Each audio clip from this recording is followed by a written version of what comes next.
आज आम्ही फोडणीचा भात बनवणार आहे.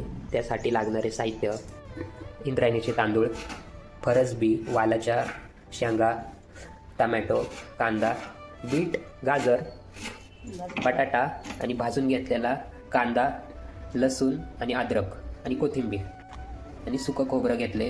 हे सगळं भाजून मसाला बनवायचा आहे. थोडं पाणी टाका आणि वाटून घ्या.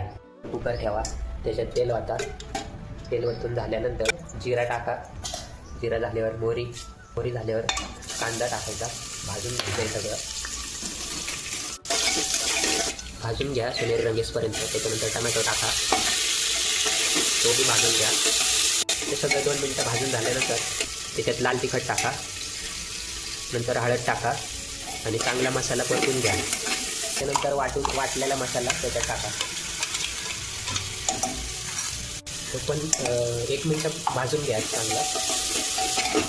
भाजून नंतर तांदूळ टाका. तांदूळ थोडे भाजून घ्या त्याच्यात 2 मिनटं. त्याच्यानंतर फरसबी आणि वालाच्या शेंगा टाका. नंतर बटाटा, गाजर, त्याच्यानंतर पाणी वाटा मसाल्याचं. थोडंच वाटा, जेवढं शिजण्यापुरतंच वाटा. आणि ह्याच्यात मीठ टाका चवीनुसार. उकळी येसपर्यंत थांबायचं आहे. उकळी आली की त्याच्यानंतर लगेच बीट टाकायचं आहे आणि हे सगळं मिक्स करा. नंतर इलायची, काजू, बदाम हे याच्यात कुटून घ्यायचं. तर काजू,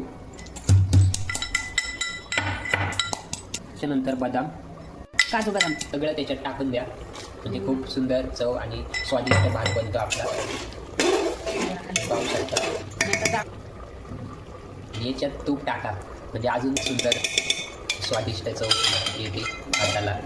त्याच्यानंतर कुकर लावून घ्या. कुकरच्या 2 शिट्ट्या घ्या आणि आपला भात तयार झालेला आहे. तुम्ही पण एकदा करून बघा.